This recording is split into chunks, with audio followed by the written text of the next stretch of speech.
예레미야 선지자는 유다의 암흑기에 활동한 선지자입니다. 그가 눈물을 워낙 많이 흘렸던 탓에 예레미야 선지자의 별명은 눈물의 선지자라고 불리기도 하죠. 예레미야는 유다 사람들이 처한 상황과 그들의 타락한 신앙으로 인하여서 많은 눈물을 흘렸습니다. 어찌나 그 당하고 있던 일들이 불안하고 마음이 괴로웠던지 오늘처럼 이 예레미야 애가를 따로 쓸 정도로 많은 눈물을 흘렸던 선지자입니다. 애가가 하나님의 진노로 고통당하는 자의 노래를 뜻하고 있습니다. 노래하는 사람은 고난당하는 하나님의 백성을 대표합니다. 이것은 단순히 예레미야라는 한 개인을 이야기하는 것이 아니라, 이 한 개인의 고통과 슬픔이 아니라 고난당하는 하나님의 백성에 대한 눈물이며 슬픔인 것입니다. 특별히 오늘 예레미야 애가 3장에서 고통을 주고 있는 주체는 그들을 향하여 공격하고 있는 바벨론이나 느부갓네살 왕이 아닙니다. 하나님의 진노의 매입니다. 다른 외부적인 요인이 아니라 하나님의 진노의 매. 그간 하나님을 떠나 타락한 신앙을 살던 유다에게 하나님의 매, 하나님의 여러 진노들이 임하고 있는 중입니다. 그래서 지금 상황을 보면 하나님이 그 일을 하고 계시기 때문에 진짜 희망이 더 보이지 않는 겁니다. 다른 외부적인 요인이 아니라 하나님께서 그 일을 하고 있기 때문에 예레미야 선지자 마음에는 하나님이 우리를 버리셨을까? 하나님이 우리를 왜 이렇게 매로 때리시기만 하실까라는 마음이 한편에서는 있는 것이죠. 그러나 예레미야는 더 깊은 하나님의 마음을 알고 있습니다. 진노의 시작을 하나님이 하셨기 때문에 이 진노의 끝도 반드시 하나님이 하실 것이라는 것. 이 진노의 때는 지금 하나님이 이 유다 백성들을 새롭게 돌려놓기 위해서 하나님이 지금 매를 대고 계시다는 것을 예레미야 선지자는 알고 있습니다. 하나님의 자비와 긍휼만이 소망인 것을 예레미야는 그렇게 붙들고 있는 것이죠. 이런 배경에서 처음으로 붙들게 된 것은 주님의 사랑과 긍휼이 날마다 새롭다는 것입니다. 주님의 사랑과 긍휼이 날마다 새롭다. 23절과 24절에 이렇게 말씀합니다. 주님의 사랑과 긍휼이 아침마다 새롭고 주님의 신실이 큽니다. 나는 늘 말하였다. 주님은 내가 가진 모든 것 나의 희망이라고 예레미야가 그렇게 고백하고 있습니다. 나의 가진 모든 것 나의 희망이 주님이라고 그렇게 이야기해요. 예레미야는 환난 가운데 한 가지 희망을 찾아냅니다. 그것은 주님의 사랑이 한결같고 다함이 없고 하나님의 긍휼에는 끝이 없다는 것을 발견하게 됩니다. 예레미야 선지자가요. 분명 자기 자신도 지금 상황을 보면서 낙심하는 부분이 있음에도 불구하고 예레미야는 끝까지 하나님의 변하지 않을 그 사랑과 긍휼과 하나님의 성품을 지금 노래하고 있는 겁니다. 그 노래가 비록 눈물의 노래일지라도 하나님은 이런 사랑을 여전히 갖고 계시고, 하나님은 여전히 나와 우리 민족을 향하여서 이런 긍휼을 갖고 계시고, 하나님은 영원히 변하지 않는 그 성품을 가지고 계시는 분이지 라면서 눈물의 노래를 부르고 있는 것입니다. 거기서 더 나아가 예레미야는 그 사랑과 긍휼이 아침마다 새롭다고 노래하고 있습니다. 하나님이 베푸시는 사랑과 긍휼은 아침마다 새롭다. 지금 상황이 다 끝나지 않고 유다가 당하고 있는 어려움은 날마다 동일합니다. 예레미야는 그럼에도 불구하고 날마다 아침이 새롭다고 믿음의 고백을 드리고 있는 것이죠. 끝나지 않을 것 같은 고난이지만 그럼에도 불구하고 하나님이 주시는 이 아침은 날마다 새롭고 또 새롭고 또 새롭다고 예레미야가 그렇게 고백하고 있는 것입니다. 저는 오늘 우리가 붙들 감사가 여기에 있다 싶습니다. 아침마다 새로움을 경험하는 것입니다. 어제는 어제로서 족한 것이고 오늘 눈을 뜬 지금은 오늘의 새롭게 베푸실 하나님의 긍휼과 자비와 사랑을 경험하는 것, 또 그것을 누리며 살아가는 것, 그것이 오늘 우리가 붙들어야 될 감사의 제목이다 싶은 것입니다. 예레미야는요, 변하지 않는 상황 속에서 의지적으로 하나님을 향하여 눈을 들며 하나님이 앞으로 하실 일들을 소망으로 붙들고 있습니다. 이 믿음은 여전히 그와 유다가 하나님의 통치를 받고 있는 백성, 통치를 받는 백성이라는 정체성을 잃어버리지 않고 있는 증거이기도 합니다. 예레미야 자신이 날마다 하나님의 사랑은 새롭고 나에게 베푸시는 긍휼도 새롭고 자비와 모든 것이 새롭다라고 말하는 것은 여전히 내가 하나님의 백성이고 우리 유다 백성이 하나님의 백성이라는 그 정체성을 흐트러뜨리지 않고 곧은 믿음으로 예레미야가 하나님 앞에 나아가고 있는 것입니다. 그리고 이 정체성을 가지고 믿음을 표현하고 있고 믿음으로 하나님의 이름을 높여드리고 있는 것이 지금 예레미야 선지자의 모습입니다. 미국에서 목회 상담학 교수를 하기도 하시고 또 목회를 하고 계시는 폴트림 목사님이 지난 2014년도에 갑작스러운 신장병을 얻게 되셨답니다. 평상시에 별로 아무런 자각증상도 없었고 아무런 문제가 없었기에 늘 건강하다고 생각하셨는데 갑자기 병원에 갔다가 어떤 검사를 받는 중에 쇼크가 올 정도로 큰 데미지를 입었는데 그것이 바로 신장병이었다고 그래요. 신장의 65% 이상이 굉장히 많이 손상되어져 있는, 그러나 그때까지 전혀 그 고통이나 아픔을 알지 못했던, 그 후로 6차례나 심각한 수술을 받아야 할 정도였다고 합니다. 당연히 그가 했던 여러 사역들과 목회들에 다 멈춰야만 했고, 특별히 그 6번의 수술 중에는 목숨이 어떻게 될지 모를 큰 위기의 수술도 수차례 되었다고 그렇게 이야기를 하고 있습니다. 그러면서 최근에 목사님께서 그때 이후의 일들을 배경으로 고난이라는 책을 최근에 발간하셨는데 그 책의 일부분입니다. 하나님의 자녀라는 우리의 참된 정체성을 기억하지 않으면 고난이 우리를 규정하기 시작한다. 고난당하는 사람은 누구나 정체성의 갈등을 겪기 마련이다. 우리가 우리 자신에게 부여하는 정체성이 삶의 방식을 형성하고 결정한다. 혹 나는 절망스럽다가 우리의 정체성으로 굳어지면 개인 생활이나 인간관계에서도 그렇게 될 수밖에 없다. 우리가 우리 자신에게 부여하는 정체성은 3가지를 결정짓는데 그중 한 가지가 기대이다. 우리는 희망을 먹고 산다. 우리가 알든 모르든 희망은 우리를 아침마다 잠에서 깨워 하던 일을 계속 할 수 있게 만든다. 우리가 무언가를 했을 때 어떠한 결과가 나타나기를 바란다. 하나님께서 우리를 그렇게 지으셨기 때문에 수직적인 소망은 기대에 찬 믿음과 용기 있는 행위라는 수평적인 삶의 동력을 부여한다. 하나님은 선하시고 신실하시며 그분의 임재와 약속과 은혜로 우리를 축복하신다는 것을 알기 때문에 그분이 명령하신 일을 하면 좋은 결과가 보상으로 주어질 것이라는 소망을 품고 산다. 하나님께 순종하는 삶은 단지 그분에 대한 복종이 아니라 그분에 대한 소망에서 비롯되는 결과다라고 책에다 기록해 놓으셨더라고요. 정체성이 우리의 모든 것을 이끌고 가고 있다. 그렇게 폴트림 목사님 이야기하고 있습니다. 그러면서 희망을 가져야 한다라는 거예요. 하나님께서 우리의 인생을 끌고 가신다. 우리의 삶을 다스려 가신다. 우리의 삶의 모든 것이 되어주신다라는 그 수직적인 소망을 끊어내지 않고 그것을 붙들고 사는 가운데 정말 우리가 주님 앞에서 날마다 새로움을 경험할 수 있는, 날마다 매일마다 반복되는 일상이지만 거기서 새로움을 경험할 수 있을 것이다라고 그 고난을 통과하는 중에 깨달은 것을 그렇게 목사님이 적어 놓으셨더라고요. 사랑하는 성도님들, 우리가 날마다 새롭게 임하시는 하나님의 사랑과 긍휼에 대하여 소망을 가져야 할 필요가 바로 여기에 있다 싶은 것입니다.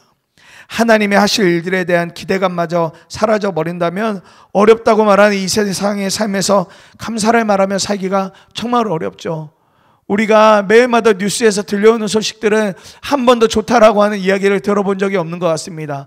어제보다 어려운 날이 될 것이고 1년 전보다 어려운 날이 될 것이고 몇 년 전의 지표보다 더욱더 어려운 때를 살게 될 것이라고 매일마다 뉴스에서는 그렇게 들려오는 이 시기를 살아가는 데 있어서 우리가 하나님이 하실 일들에 대한 기대감마저 잃어버린다면 우리가 일상 속에서 어떤 희망을 갖고 살아갈 수 있겠습니까? 개인의 상황이나 가정의 일들, 직장에서 다양한 업무들 속에서 파묻혀서 주님을 바라보지 못하면 우리에게는 감사는 전혀 말할 수 없는 이야기가 될지도 모릅니다. 그저 일상 속에 완전히 파묻혀서 지내버리다 말면요. 그러나 우리가 알든 모르든 아침마다 잠에서 깨워 하던 일을 계속하게 만드는 하나님의 자비와 긍휼을 매일같이 새로움으로 받아들인다면 분명 오늘도 어제와 같은 패턴으로 어제와 같은 일상을 살아갈지라도 어제는 어제의 것이고 오늘은 오늘 하나님이 새롭게 펼쳐지게 하실 오늘에 대한 기대감만 있다면은 오늘은 전혀 다른 모양으로 우리에게 다가오게 될 것입니다. 그리고 그 새로움 때문에 우리는 아침에 일어나서 가장 먼저 감사를 고백하게 될 겁니다. 아침에 일어나면서 새로움을 주신 하나님 감사합니다. 오늘도 새 생명을 허락해 주신 하나님 감사합니다. 이 고백으로 하루를 시작하게 될 것입니다. 우리가 이 하나님의 자비와 긍휼을 매일같이 새로움으로 받아들인다면 어제의 어려움에 매이지 않고 오늘의 새로움에 대한 기대와 감사를 품게 될 것입니다. 이것이 바로 아침마다 새롭게 주시는 변하지 않는 하나님의 사랑과 긍휼의 힘인 것입니다. 왜 우리가 이 아침에 붙들 첫 번째 감사는 바로 이 날마다 새롭게 이끌어 가시는 하나님의 사랑과 긍휼에 대한 감사가 되는 것입니다. 그러면서 두 번째로 붙들고 싶은 것은 그것을 허락해 주시는 주님을 찾는 것이 복이라는 것입니다. 날마다 새로운 사랑과 긍휼과 성품을 허락해 주시는 그 주님을 찾는 것, 그 주님을 기다리는 것이 우리에게 복이라는 것입니다. 25절 26절에 보면 주님께서는 주님을 기다리는 사람이나 주님을 찾는 사람에게 복을 주신다. 주님께서 구원하여 주시기를 참고 기다리는 것이 좋다. 그렇게 고백합니다. 예레미야가 가진 믿음에서 너무나도 분명하고 확고한 자신감은 주님을 기다리고 찾는 사람에게 하나님은 반드시 복 주실 분이라는 것을 믿고 있는 믿음입니다. 주님을 기다리고 찾는 사람에게 하나님은 반드시 복을 주신다.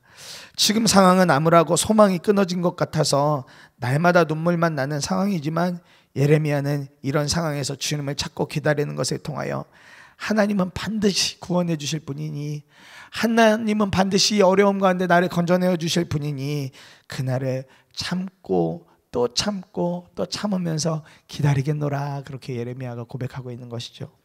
지금 예레미야가 바라는 하나님으로부터의 복은요, 다른 어떤 거 아닙니다. 뭐 재정이 많아지는 복도 아니고 가정의 자녀들이 잘 되어지는 복도 아니고 어떤 관계가 풀어지는 뭐 그 정도의 복이 아니라 예레미야가 간절히 바라고 있는 복은 주님 그분을 만나고 주님 그분으로부터 구원을 받는 복, 아주 원초적인 복, 거기에 예레미야는 소망을 두고 있고 희망을 갖고 있는 것입니다.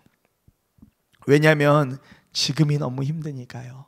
예레미야 선지자에게 있어서 지금 그 상황이 너무 힘드니까요. 유다가 당하고 있는 그 모습을 보는 것도 힘들고 하나님의 이 진노의 매가 언제 그쳐질지 몰라서 그 끝을 알 수 없기 때문에 힘들고, 그런데 그가 분명히 알고 있는 것은 분명 하나님이 이 끝을 내실 텐데 그날이 언제일까라는 그 단순한 하나님을 바라보는 그 일들, 그 가운데서 괴롭기도 하고 그러는 가운데 그것 하나가 진짜 복이겠구나라고 예레미야는 아주 단순하게 하나님 앞에 믿음을 표현하고 있는 것입니다.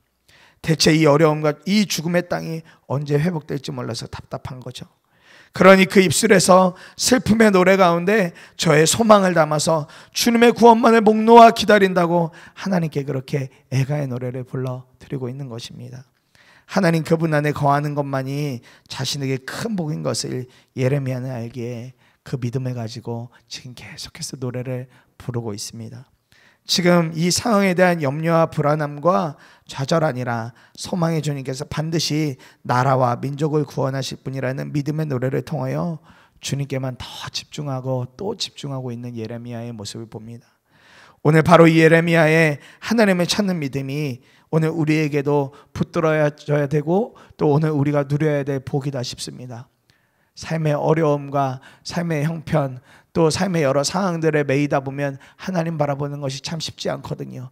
그러나 슬픔의 노래를 부를지라도 눈물의 노래를 부를지라도 하나님 제가 주님을 찾습니다. 하나님 제가 하나님의 하실 일들을 기대합니다라는 그 노래를 불러드리는 믿음을 가질 때 우리 삶이 전혀 다른 하나님을 진짜 붙들고 의지할 수 있는 믿음으로 바뀌어지게 된다는 것입니다. 맥스 루케이더 목사님이 한 번은 오랫동안 그 선교회의 비행기를 몰아온 조종사분과 함께 일주일간 브라질에 이렇게 오지를 다니면서 하나님의 말씀을 전했던 적이 있다고 합니다. 목사님 일행이 탄 비행기는 겉으로 본다면 바람만 조금 불어도 뒤집힐 것 같은 4인승 경비행기였답니다. 아주 왜소하고 작아 보이고 연약해 보이는 그런 경비행기였던 것 같아요. 그래서 목사님이 그 비행기를 이렇게 표현합니다. 라이트 형제의 비행기보다도 안전하지 않을 것 같다고. 첫 번째로 라이트 형제가 만들었던 그 비행기보다도 더 연약해 보이는 그런 겉으로 보기에는 그런 비행기였다고. 그러니 비행 내내 목사님이 너무 불안하셨다는 거예요. 그 연약해 보이는 비행기, 바람만 한번 훅 불어도 왠지 그 바람 따라서 흘러가 버릴 것 같은 그 비행기 타고 있는 내내 마음이 너무 불안하셨답니다. 비행기가 혹 이 브라질 정글에 추락해서 피라냐냐 아니면 아나콘다의 먹이가 될 것만 같은 생각이 머릿속에서 계속 떠나질 않더래요. 비행기를 타고 있는 내내. 목사님 그러니까 어떻게든 그 두려움 이겨보려고 모범을 이렇게도 움직여보고 저렇게도 움직여보고 앞에 의자를 꽉 붙들어 보기도 하고 막 천장을 붙잡아 보기도 하고 별의별 행동을 다 하셨답니다. 그러니까 조종사가 더 이상 이제 참지 못하고 목사님 보면서 이렇게 외쳤다는 거예요. 목사님, 내가 대처할 수 없는 일은 절대 일어나지 않습니다. 이 비행기가 목사님을 어렵게 하지 않을 것입니다. 그러니까 내가 안전하게 비행할 수 있게 좀 도와달라고. 목사님이 얼마나 그 뒤에서 움직거리고 막 앞에 있는 시트를 만지고 했던지 이 비행사가 나중에는 짜증이 난 거예요. 목사님 모시고 다니면서 그를 너무 무시하는 것 같기도 하고 목사님 왜 이렇게 뒤에서 움직일까 막 신경 쓰이고 답답하고 어려우니까 그러니까 내가 대처할 수 없는 일 안 일어나니까 좀 믿고 기다려보라고. 순간 목사님 마음에 이것이 진짜 하나님 음성처럼 들리더랍니다. 내가 왜 이렇게 믿지 못하고 혼자서 아둥바둥하고 있을까. 이 비행 조종사가 엄청 오래 숙련된 베테랑 운전사임에도 불구하고 내가 뭐 때문에 이렇게 불안할까? 내가 뭘 이렇게 믿지 못할까? 내가 왜 이렇게 믿음이 없을까? 라는 마음이 들면서 믿음이 뭘까라는 생각이 그렇게 다시 들더랍니다. 근데 여러분, 이 목사님의 모습이 꼭 우리의 모습과 같지 않습니까? 하나님이라는 아주 멋진 조종사와 함께 우리가 여행을 하다 보면요, 때로는 난기류도 만나게 되죠. 우리가 큰 비행기 타고 가다가도 난기류 만나면 흔들리고 불안하고 떨리고 그러잖아요. 그런데 하나님이라는 조종사가 우리의 인생에 비행사가 되셔서 이끌고 가실 때 그때도 마찬가지로 중간중간 난기류를 만나기도 하고 때로는 두려워할 만큼의 어려운 일들을 당하기도 합니다. 흔들리기도 하죠. 그러나 하나님이라는 우리 인생의 조종사는 그것을 잘 조절해 가면서 우리의 인생이라는 항로를 잘 가게 해 주시거든요. 하나님이 그 길을 잘 갈 수 있도록 도와주시거든요. 그런데 우리는 당장의 환난과 어려움에만 집중하다가 하나님을 신뢰하는 것을 놓쳐버리는 경우가 너무 많습니다. 우리 인생의 최고의 조종사인 것을 알고 있음에도 불구하고 그저 지금 당하고 있는 그 일이 너무 어려워서 그 하나님의 손을 어떻게 하지 못해서 마치 이 목사님 뒤에서 아둥바둥대고 막 시트를 잡았다 놨다 막 움직거렸던 것처럼 어찌할 줄 몰라서 그렇게 표현할 때가 너무 많다라는 것입니다. 그저 하나님을 찾고 기다리다 보면 이 난기류와 같은 인생과 삶을 잘 통과할 수 있음에도 우리는 내 힘으로 어떻게든 그거 통과하려다가 오히려 더 좌절하고 낙심할 때가 많죠. 그러면서 불평하죠. 하나님 없나 봐. 하나님 내 인생에 관심이 없으신가 봐. 하나님이 우리에게 주신 복은 하나님을 기다리고 찾을 수 있도록 해주셨음을 우리가 반드시 기억하기를 소망합니다. 하나님이 우리에게 고난을 주시는 이유는 우리를 고생시키는 것에 목적이 있지 않습니다. 유다 백성에게 하나님이 고난을 주신 것은 그저 그 백성들 잘못했으니까 혼 좀 나봐라 이런 마음으로 주시는 거 아니에요. 얘들아 빨리 정신 차리고 돌아와야지. 나의 백성들아 이제는 그 죄악을 이제 끊어내고 다시 나에게로 돌아와야지.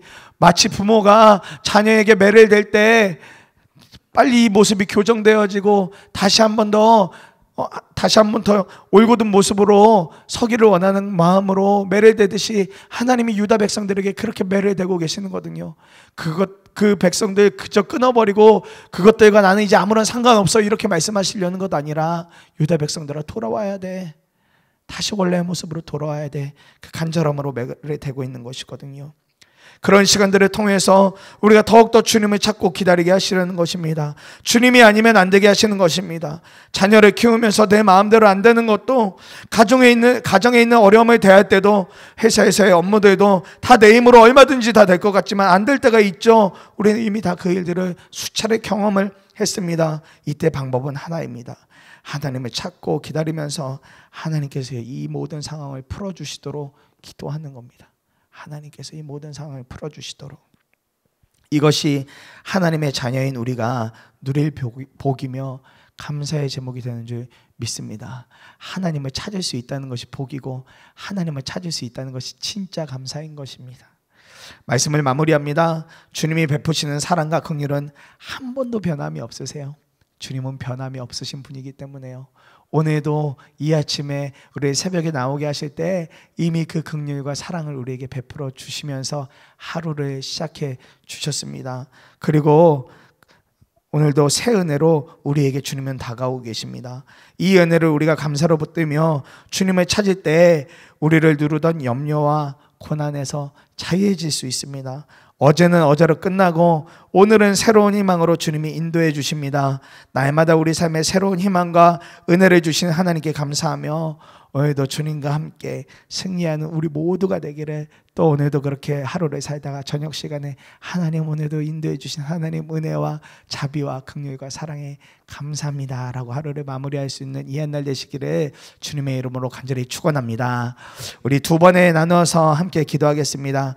첫 번째로 기도할 때에는